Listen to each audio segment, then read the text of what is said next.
오늘도 하나님의 말씀을 나눌 때에 하나님께서 우리 모두에게 크신 은혜 내리시기를 축복합니다. 40대 부부가 부부싸움을 하고 서로 사과하겠다는 의미로 같이 점심을 먹었습니다. 그리고 길을 건너야 되는데 남편이 그냥 건너가자, 불법 건너가자, 아내는 아니다, 좀 돌아서 횡단보도로 건너가자. 그러는 순간 남편이 그냥 횡단보도를 건너지 않고 불법으로 확 지나갔습니다. 지나가는 순간 차가 와서 급브레이크를 확 잡습니다. 그리고 문을 열고 욕설을 퍼붓습니다. 이 병신아, 바보야, 쪼다야, 뒤지려고 한장했냐? 지나갔어요. 아내가 횡단보도를 다 건너와서 남편을 만나서 어디 다친 데 없냐고. 다친 데 없다고. 그러니까 아내가 다시 묻습니다. 여보, 아까 그 양반 아는 분이야? 아니, 모르는 사람인데. 당신은 어떻게 잘 알고 있지?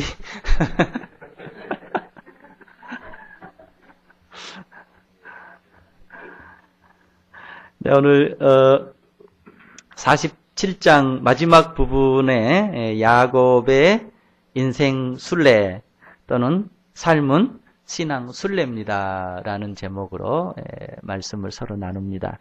말씀을 나누기 전에 우리가 다 잘 알고 있는 찬송 복음성 야곱의 축복이라고 하는 찬양을 가사를 생각하면서 1절만 듣고 말씀을 나누고자 합니다.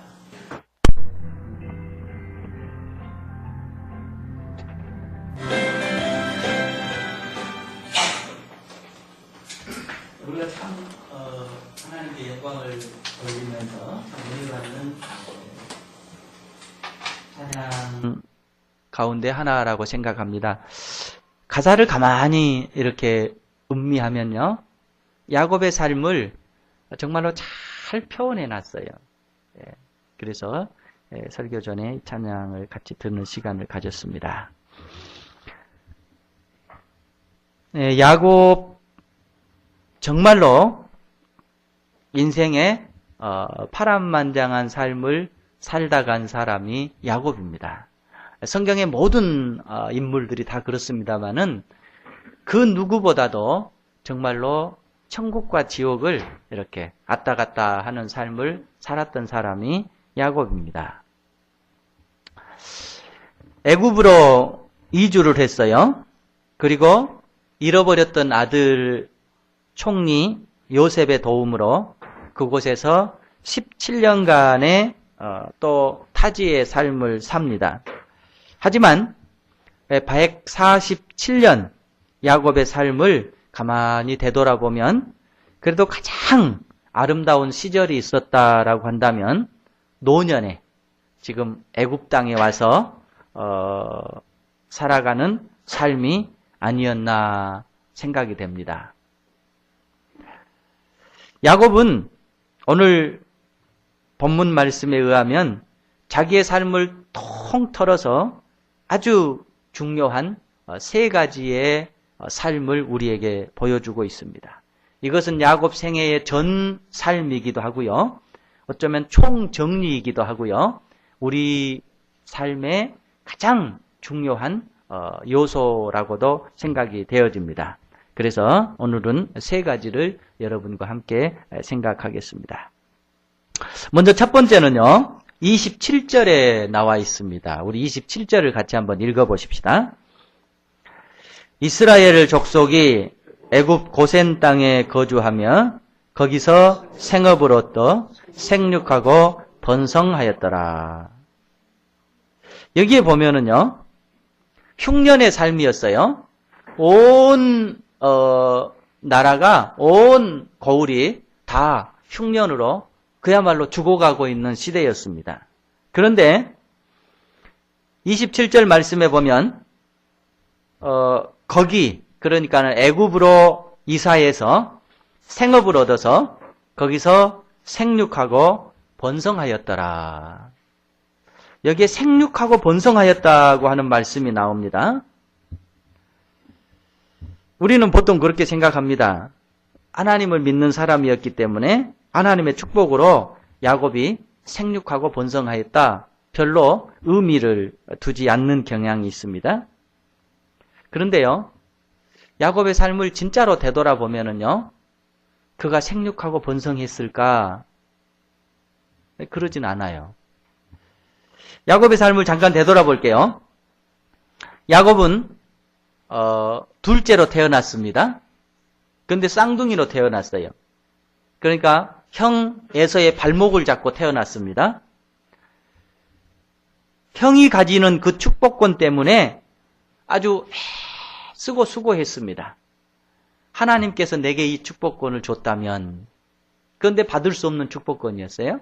그래서 결국은 속임수로 형의 축복권을 가로챘습니다. 그것이 잘못되어서 애삼촌 라반의 집으로 잠깐 피신하려고 떠났습니다. 그런데 잠깐 피신하려고 하는 그의 삶이 20년간 종살이로 변해버립니다. 20년간 살면서 그는 한 사랑하는 여인을 위해서 7년간 종살이를 합니다. 그리고 결혼을 했는데 이게 결혼을 딱 식을 마치고 보니까 자기가 사랑하는 여인이 아니고 그 언니가 아내로 있는 겁니다. 애삼촌 라반이 속인 거예요. 그래서 다시 사랑하는 여인을 위해서 또 7년을 봉사합니다. 종살이로 사는 거예요. 14년을 종살이합니다. 그리고 나서 고향으로 돌아가겠다고 장인 겸 애삼촌에게 얘기를 합니다. 그런데 애삼촌은 지금 돌아가면 안 된다 하면서 그에게 이제부터는 내가 너에게 사업을 주겠다. 양을 치되 양에게서 얼룩양이나 색깔이 있는 양이 나오면 이건 내가 가져라 하면서 사업을 제안합니다. 그리고 6년 동안 다시 그곳에서 종살이를 합니다. 도합 20년 종살이를 합니다. 그리고 이제 고향으로 돌아가려고 하는데 그렇게 아름답게 헤어지지를 못합니다. 서로 상처를 받고 헤어져서 고향으로 돌아옵니다. 돌아오는 길에 그는 형과의 운명적인 만남이 기다리고 있습니다. 형은 자기 동생이 속여서 축복권을 가로챘다라고 하는 것 때문에 만나면 죽일 거라고 하는 걸 알고 있습니다. 그런데 그 만남을 지금 만나야 되는 겁니다. 그는 하나님 앞에 자기의 목숨을 건 기도를 드립니다. 그리고 하나님의 도움을 받습니다. 그리고 형과의 문제가 해결됩니다. 그리고 가나안으로 들어옵니다. 가나안으로 들어왔는데 이 야곱에게는 디나라고 하는 딸이 하나 있었습니다. 이 딸이 그 지역 원주민 하몰의 아들 추장 세검이라고 하는 청년에게 성폭행을 당하게 됩니다. 그리고 그것 때문에 이 디나의 오빠들이, 그러니까 야곱의 아들들이 그 지역 사람들과 싸움을 벌여서 대살인극이 일어납니다. 그리고 그 살인극을 저지르고 도망치면서 그 지역을 빠져나옵니다.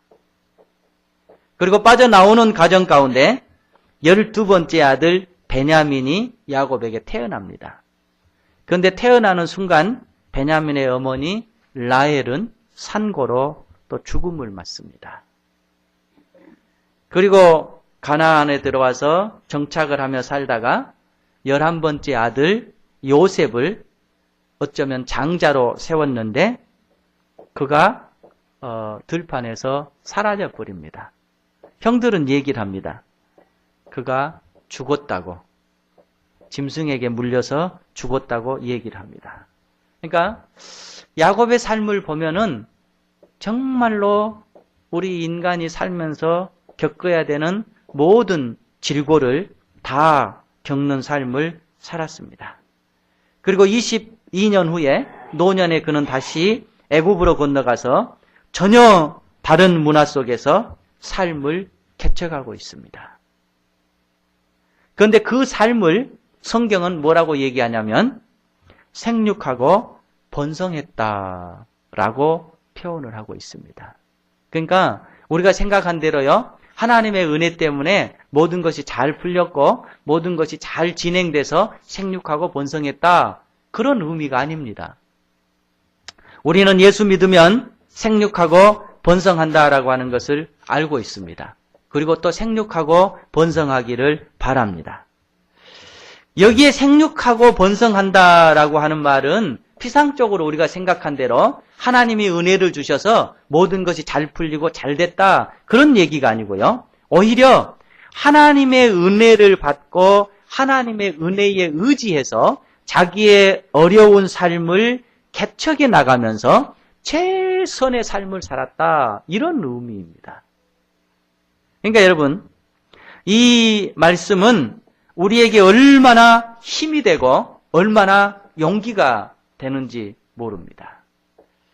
여러분과 제가 하나님 안에서 생육하고 번성한다, 생육하고 번성하기를 바란다 라고 하는 말씀은 하나님의 은혜 때문에 고생하지 않고 잘 풀렸다라고 하는 말이 아니라 하나님의 은혜를 받고 하나님의 능력을 받고 그 은혜 때문에 어려운 삶을 내가 이겼다라고 하는 말씀입니다.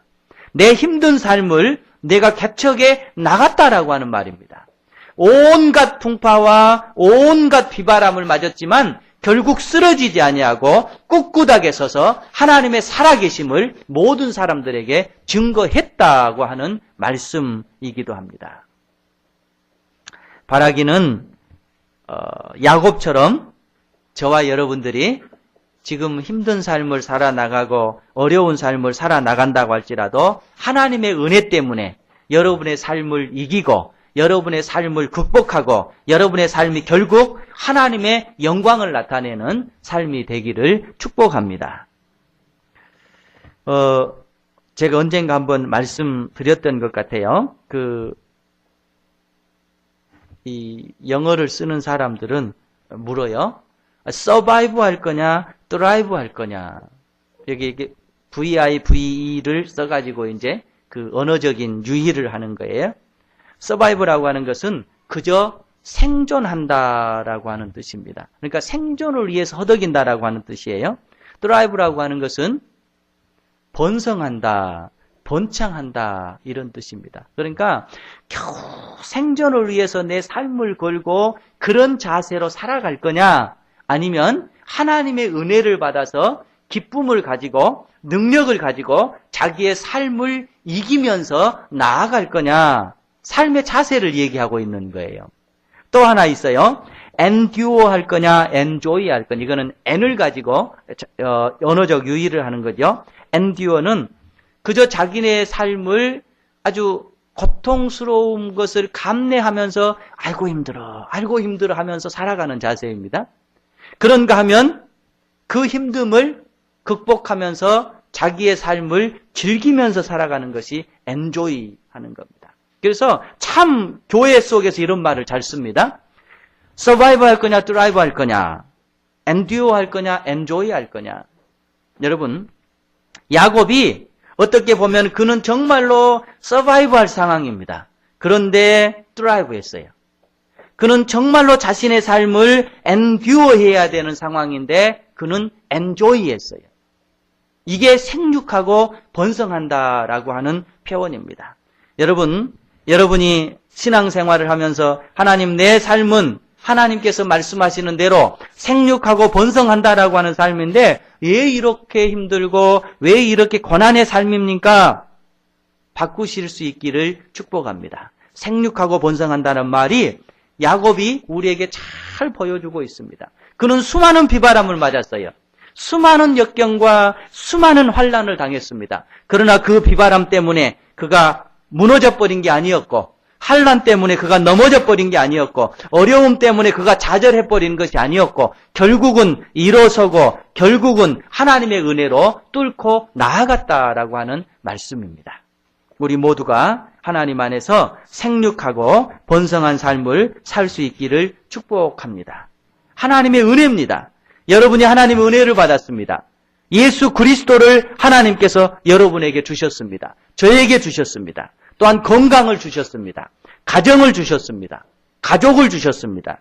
교회를 주셨습니다. 믿음을 주셨습니다. 함께 웃고 함께 즐길 수 있는 성도를 저희들에게 허락해 주셨습니다. 이 정도면 우리는 야곱이 가졌던 모든 것을 다 가진 상황입니다. 생육하고 번성하는 것은 이제 여러분의 몫이고 저의 몫인 줄로 믿습니다. 우리 모두가 생육하고 번성할 수 있기를 축복합니다. 다음 두 번째는요.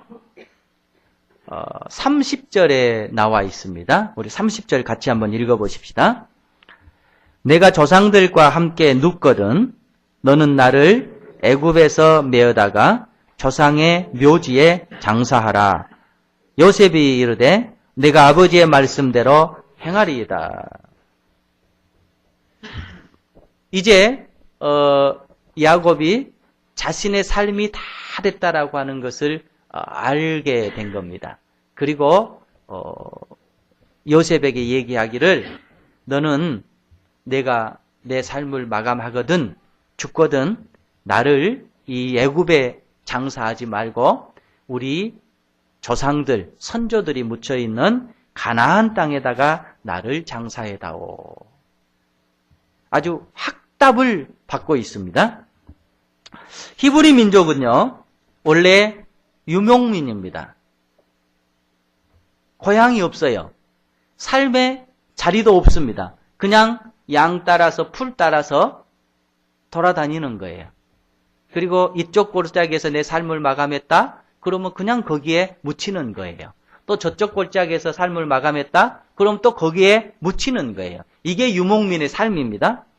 그런데 굳이 지금 자기 조상 아브라함 또 자기 아버지 이삭이 묻혔던 그 세겜 땅 마므레 상수리 나무 근처 막벨라 굴이라고 하는 그 특정 지역에다가 자기를 묻어주기를 바라고 있습니다. 이것은 무슨 의미냐면은 하나님께서 정해주신 약속의 땅을 잊지 말자라고 하는 겁니다. 아브라함도 거기에 묻혔어요. 사레도 거기에 묻혔어요. 이삭도 거기에 묻혔어요. 그리고 이번에는 야곱도 거기에 묻히기를 바라는 것입니다. 그러니까 자신이 지금 자신의 삶을 마감하고 있는 이 시점에서 자신이 그곳에 묻히고 싶다라고 말하는 것은 자기의 신앙을 지금 자녀들에게 얘기함과 동시에 지금 멀리 타국 땅에서 살고 있는 애굽 땅에서 살고 있는 자기의 자손들에게 너희들이 앞으로 돌아가야 될 땅은 너희들이 잊지 말고 살아야 될 땅은 지금 우리의 선조 아브라함, 우리의 아버지 아브라함이 묻혀있는 그곳이 하나님께서 약속해 주신 땅이고 우리가 그곳에서 살아야 될 땅이라고 지금 가르쳐 주고 있는 것입니다. 그러니까 오늘 말로 얘기를 하면은 자신의 삶의 최대 유언을 하나님으로 남긴 거예요. 하나님 잘 믿기를 바란다. 내가 하나님 품에 간다라고 얘기하고 있는 겁니다. 진정한 소망이 무엇인가? 그리고 진정한 삶의 미래가 무엇인가를 가르쳐 주고 있는 것입니다. 여러분, 우리는 이렇게 나이가 들어가고 연세가 이렇게 들어가면은 우리의 삶이 늙어서 죽어지는 존재가 절대 아닙니다. 반대입니다. 나이가 들고 연세가 들어가면 삶이 죽어지는 존재가 아니라 생명을 찾아가는 존재입니다. 야곱은 이것을 가르쳐주고 있습니다. 제가 언젠가 한번 말씀드린 것 같아요. 창세기의 하루 계산법을 보면은 우리는 하루를 어떻게 계산합니까? 아침에서 저녁 이렇게 계산하잖아요. 그런데 창세기는 반대로 돼 있어요. 어떻게 돼 있어요? 저녁이 되고 아침이 되니 첫째 날이더라. 반대로 얘기하는 거예요. 저녁부터 아침을 하루로 계산하는 겁니다. 여기에 저녁이라고 하는 것은 어두움입니다. 죽음을 의미하고 있는 거예요. 아침이라고 하는 것은 빛을 얘기하고 있는 것이고 생명을 얘기하고 있는 것입니다. 그래서 하루의 삶이 저녁에서 아침으로 죽음에서 생명으로 찾아가듯이 사람의 삶이 원래 죽은 존재에서 삶을 찾아가는 존재라고 하는 것입니다. 그러니까 나이가 들어가면 우리가 죽어가는 존재가 아니라 오히려 삶을 찾아가는 존재가 되는 것입니다. 야곱이 그걸 얘기하고 있어요. 이것을 가장 잘 깨달은 사람이 누구냐면은 사도 바울입니다. 그가 얘기를 하거든요. 겉사람은 부패하지만 속사람은 날로 새롭도다라고 얘기하고 있는 것입니다. 그러니까 야곱이 지금 그걸 가르쳐주고 있는 거예요. 우리의 삶이 진행되면서 우리의 삶이 썩어져 가는 삶이 아니라 우리의 삶이 하나님 안에서 날마다 새로워지는 삶이라고 하는 것을 가르쳐 주고자 하는 목적을 가지고 지금 자기의 장지를 얘기하고 있는 것입니다. 여기 성경에 보면은요. 여러분 한번 보시기를 바라요. 28절에서요. 야곱이 애굽 땅에 17년을 거주하였으니 여기에 야곱이라고 얘기를 하고 있잖아요. 그런데 29절에 보면은 이스라엘이 죽은 날이 가까움에 같은 한 사람을 얘기하면서 바로 야곱이라고 했다가 그 다음에 이스라엘이라고 얘기하고 있어요. 그 다음에 31절에 보면은요. 야곱이 또 이르되 내게 맹세하라 하매 그가 맹세하니 이스라엘이 침상머리에서 또 야곱이 이스라엘로 바뀌고 있어요. 이게 지금 뭘 얘기하고 있냐면 야곱은 육신의 이름입니다. 그런데 이스라엘은 하나님께서 다시 지어주신 하나님의 생명의 이름입니다. 그러니까 야곱의 일생이 지금 죽음에 다가오는 이 시점에서 야곱이라고 하는 죽음의 이름에서 이스라엘이라고 하는 생명의 이름으로 바뀌어지고 있는 거예요. 지금 이걸 가르쳐주고 있습니다. 여러분, 여러분의 삶이 어찌 됐든 간에 우리가 인생에 살아갈 90이고 100이고 80이고 이렇게 살아가면서 절대적으로 우리가 신앙 안에서 깨달아야 될 것은 뭐냐면 우리가 죽어가는 존재가 아니라고 하는 거예요. 날마다 사실은 생명을 찾아가고 있는 존재인 줄로 믿습니다. 야곱이 지금 이걸 얘기하고 있는 겁니다. 그래서 육신의 죽음의 이름 야곱에서 생명의 하나님께서 주신 이스라엘이라고 바로 바뀌고 있습니다. 야곱이 이스라엘, 야곱 이스라엘이라고 얘기하고 있는 것입니다. 여러분 그렇지 않습니까? 우리가 버스 끝나는 지점을 뭐라고 얘기합니까? 종점이라고 얘기하잖아요. 그런데 그게 종점만 되는 겁니까? 아니에요. 바꾸어 얘기하면 거기가 무슨 점이에요? 사실은 시발점입니다. 그러니까 하나님 안에서 신앙이라고 하는 것이 야곱이 우리에게 알려주고자 하는 것은 바로 그것을 얘기하고 있는 것입니다. 그래서 우리가 예수 믿는 사람은 뭘 극복하느냐? 죽음을 극복하는 것입니다. 생명으로 찾아 나가는 존재입니다. 다음 세 번째를요. 31절에 나와 있습니다. 제가 읽을게요. 야곱이 또 이르되 내게 맹세하라 하매 그가 맹세하니 이스라엘이 침상머리에서 하나님께 경배하니라. 여기에 지금 침상이라고 하는 것은 죽음의 그 침대를 얘기하고 있는 것입니다. 근데 이제 다른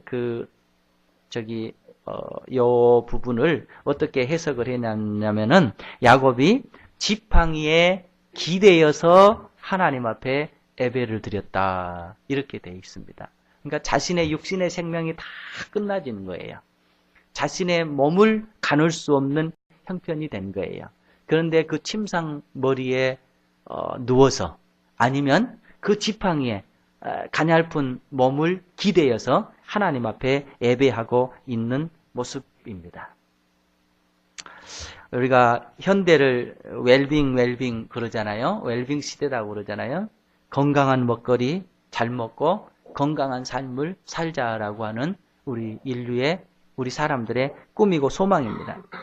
그러나 진정한 웰빙이라고 하는 것은 어디에서 오느냐면은 다잉에서 오는 거예요. 잘 죽는 문제입니다. 이것이 해결함이 없이는 정말로 웰빙이 안 된다라고 하는 것입니다. 그런데 야곱은 정말로 자기의 삶을 마감하면서 자기의 육신의 생명이 다 되어지는 그 순간, 죽음의 그 자리에서 몸을 일으켜 세우고 지팡이에다가 자신의 몸을 의지하면서 하나님 앞에 경배하고 있는 모습입니다. 그가 지금 이 순간 바라는 것은 뭐겠습니까? 하나님, 정말로 저의 삶은 순례의 삶이었습니다. 오한질고를 겪는 삶이었습니다. 그러나 하나님의 은혜로 제가 생육하고 번성했습니다. 이제 내 육신의 이 몸을 내려놓고 하나님께서 내게 주신 영원한 생명을 내가 찾고 하나님 앞에 갈 준비를 하고 있습니다. 야곱이 이스라엘 되어서 하나님 앞에 찾아가는 마지막 육신의 삶을 제가 지금 보내고 있습니다. 이런 모습입니다. 이렇게 전에 내려온 자료에 보면은요, 죽음에 관한 명언들이 있어요. 제가 한번 읽어 드려 볼게요. 나는 내 때가 되기 전에 죽는다. 이제 내 몸은 다시 흙으로 돌아갈 것이다. 세계의 명장으로 불리던 내 운명도 이런 것이구나. 나의 이 깊은 비참함과 예수 그리스도의 영원한 안국 사이에 너무나 깊은 간격이 놓여 있구나. 이게 누가 한 얘기냐면요, 나폴레옹이 한 얘기예요. 나의 이 깊은 비참함과 예수 그리스도의 영원한 안국 사이에 너무나 깊은 간격이 있구나. 그러니까 자기는 지금 영원한 하나님의 나라에 들어갈 수 없다라고 하는 것을 한탄하는 얘기예요. 나는 하나님과 사람으로부터 버림을 받았어. 당신이 내게 6개월만 생명을 연장시켜 준다면 나에게 가치 있는 모든 것의 절반을 드리겠소. 난 두려운 지옥에 가게 되어 오 그리스도여.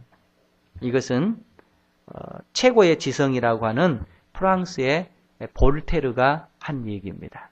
오 그리스도여, 난 지옥에 떨어진다오 라고 얘기하고 있어요. 하나만 더 얘기할게요. 조금만 들여다 볼 수 있는 작은 구멍이라도 있었으면 좋겠다. 어둠 속으로 빨려 들어가는 것 같다. 영국의 해이론자 토마스 홉스가 하는 얘기입니다. 그러니까 이 얘기들을 가만히 정확히 보면 죽음을 두려워하고 있는 존재입니다. 죽음이 뭔지 모르고 있는 존재입니다. 죽을 수밖에 없고 생명으로는 도저히 갈 수 없는 존재라고 하는 것을 얘기하고 있습니다.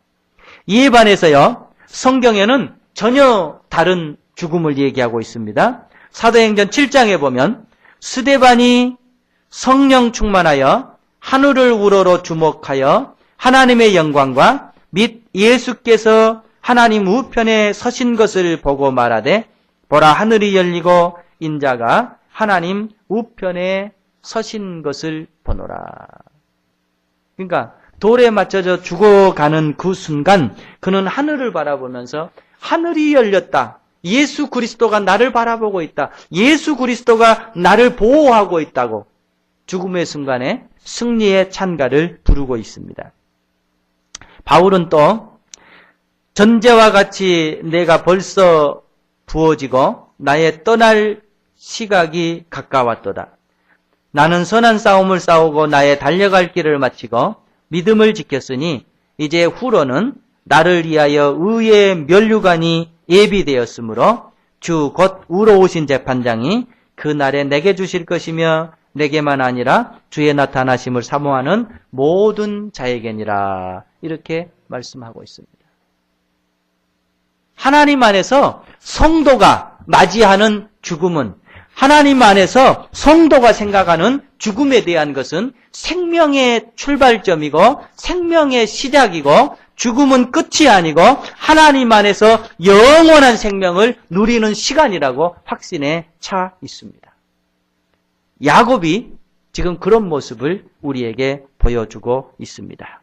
오늘 설교 제목처럼 여러분의 삶이나 제 삶은 야곱과 똑같이 야곱이라고 하는 육신의 죽음의 출발점에서 이스라엘이라고 하는 하나님의 생명의 나라를 향해 나아가는 순례입니다. 신앙적 순례의 삶인 것입니다. 하나님과 함께 우리 모두가 인생 순례를 잘해서 인생에 맞춰지는 그날 야곱처럼 승리의 찬가를 부를 수 있는 우리 모두가 되시기를 축복합니다.